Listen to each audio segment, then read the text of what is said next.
So hello everyone, welcome back to our channel. I hope you all are doing well. और फिलहाल चल रही है हमारी एमएसटी सीईटी की एडमिशन प्रोसेस। हमारा कैप राउंड 1, कैप राउंड 2 दोनों भी कंडक्ट हो चुके हैं। इनफैक्ट थर्ड कैप राउंड भी कंडक्ट हो चुका है। अब मैंने फर्स्ट कैप राउंड और सेकंड कैप राउंड की अपडेट्स, अलॉटमेंट सारी इस चैनल पर डाल रखी है और थर्ड कैप राउंड की भी अपडेट आपको इसी चैनल पर मिलेगी, सो स्टे ट्यून्ड। लेकिन as of now this video is for the rounds जो कैप राउंड के बाद कंडक्ट होने वाले हैं, which we call as spot rounds या ILS rounds, means institutional level seats का राउंड। क्योंकि है ना, इन राउंड्स को लेकर बहुत सारे स्टूडेंट्स के मन में बहुत सारे कंफ्यूजन है, बहुत सारे स्टूडेंट्स के मन में मिसकंसेप्शंस भी है।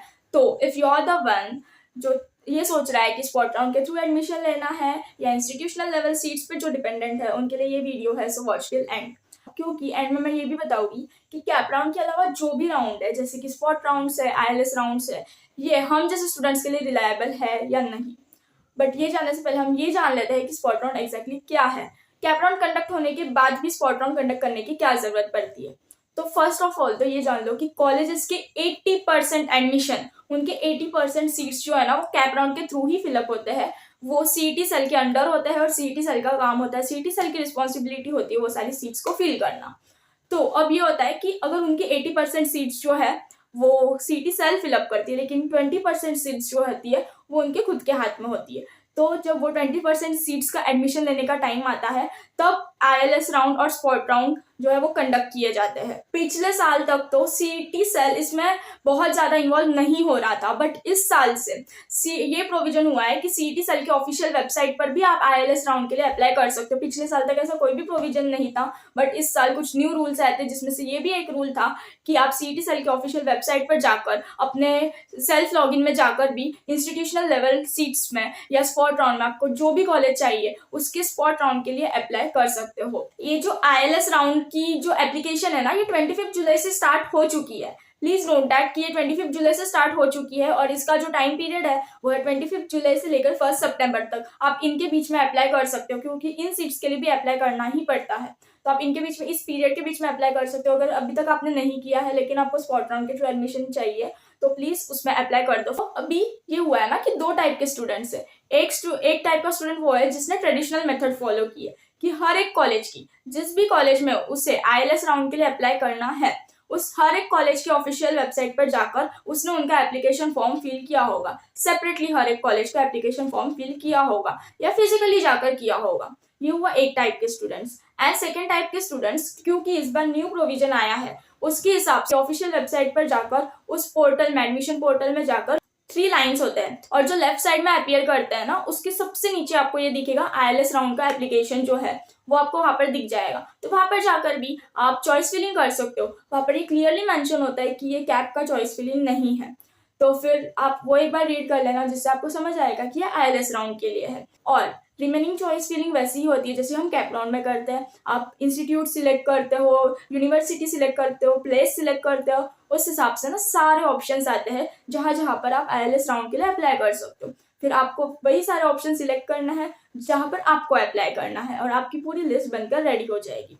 तो अब 4 सितंबर को जो प्रोविजन डेट आई है, उसके हिसाब से 4 सितंबर को जिन भी स्टूडेंट्स ने सीईटी सेल के थ्रू, सीईटी सेल के ऑफिशियल वेबसाइट के थ्रू आईएलएस राउंड के लिए अप्लाई किया है, उनका सारा डेटा, उनकी सारी इंफॉर्मेशन सीईटी सेल उस पर्टिकुलर कॉलेज को भेजेगा।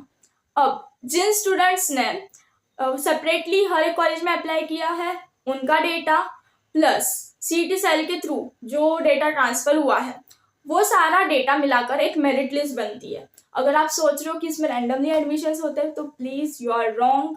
ऐसा नहीं होता है, इसमें भी एक मेरिट लिस्ट बनती है। अगर 10,000 बच्चों ने अप्लाई किया है किसी एक कॉलेज में, तो उन 10,000 बच्चों की मेरिट लिस्ट बनेगी और मेरिट लिस्ट उसी बेसिस पे बनेगी जो आपके परसेंटाइल है। अब जो सबसे बड़ा कंफ्यूजन है सारे स्टूडेंट्स के मन में, वो ये है कि अगर हम कैप के थ्रू ऑलरेडी एडमिशन ले चुके हैं, तो हम स्पॉट राउंड में या आईएलएस राउंड में अप्लाई कर सकते हैं। So the answer is yes. अगर आपने कैप में एडमिशन लिया है, फिर भी आप नॉन कैप के किसी भी प्रोसेस में अप्लाई कर सकते हो। तो अभी उनका ये रहेगा कि हमने वहां पर डॉक्यूमेंट्स दिए हैं, वहां पर फीस भरी है, तो वो हमें रिटर्न मिलेगी क्या।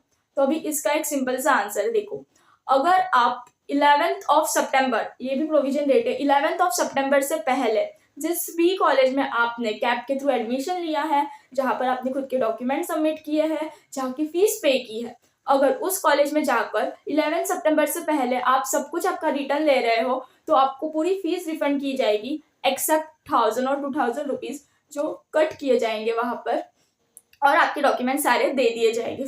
जब भी वहां पर एडमिशन लेना होगा स्पॉट राउंड के थ्रू आप ले सकते हो, वही सारे फीस देकर और आपके डॉक्यूमेंट्स देकर। बट अभी ये भी किसी किसी स्टूडेंट का होता है कि अगर मैं कैप के थ्रू मिली हुई सीट को कैंसिल कर दूं और मुझे स्पॉट में भी एडमिशन नहीं मिल रहा है तो मुझे तो एडमिशन मिलेगा नहीं, मेरा ईयर वेस्ट हो जाएगा।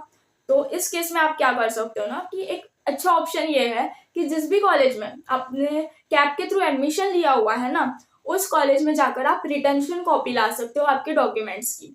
इट इंडिकेट्स कि आपके डॉक्यूमेंट्स जो है वो उस कॉलेज में सेफ है। ये प्रूफ करने के लिए एक रिटेंशन कॉपी मिलती है। फिर आपको ILS राउंड के थ्रू जिस भी कॉलेज में एडमिशन लेना है उस कॉलेज में आप ये रिटेंशन कॉपी सबमिट कर सकते हो और एडमिशन ले सकते हो। And yes, one more important thing कि भले ही इस साल से आप अप्लाई कर पा रहे हो ILS राउंड के लिए ऑफिशियल वेबसाइट के थ्रू CET सेल के, लेकिन ये बहुत ज्यादा ध्यान रखना पड़ता है हर एक कॉलेज का। जिस भी कॉलेज में आप ILS राउंड के लिए अप्लाई कर रहे हो ना, उस कॉलेज ने कितना टाइम दिया है आपको, किस डेट से लेकर किस डेट तक आप अप्लाई कर सकते हो, कब आपको एडमिशन के लिए प्रेजेंट रहना है, ये सारी चीजें आपको उनके ऑफिशियल वेबसाइट पर ही मिलेगी। तो आपको टाइम टू टाइम उनके ऑफिशियल वेबसाइट पर जाकर सारे अपडेट्स लेना ये आपका काम है। तो भले ही आप अप्लाई कर सकते हो CET सेल की वेबसाइट के थ्रू, लेकिन आगे की सारी अपडेट्स आपको उस कॉलेज की पर्टिकुलरली वेबसाइट पर जाकर ही मिलेगी। तो आपको टाइम टू टाइम वहां पर चेक करते रहना है। ओके, अब सबसे इम्पोर्टेंट क्वेश्चन कि क्या सच में हमें इन राउंड्स के लिए वेट करना चाहिए, क्या सच में ये रिलायबल है? तो अगर मैं बोलूँ ना, ये राउंड्स वो होते हैं वैकेंट सीट के राउंड्स होते हैं। तो जो ऑलरेडी कॉलेजेस में सीट्स भर चुकी है उनके अलावा जो अगर थोड़ी बहुत सीट्स बची हुई रहती है उन सीट्स के लिए ये राउंड्स कंडक्ट किए जाते हैं। तो हम इतनी नहीं बोल सकते कि इतनी ज़्यादा प्रोबेबिलिटी है आपको एडमिशन मिलने की।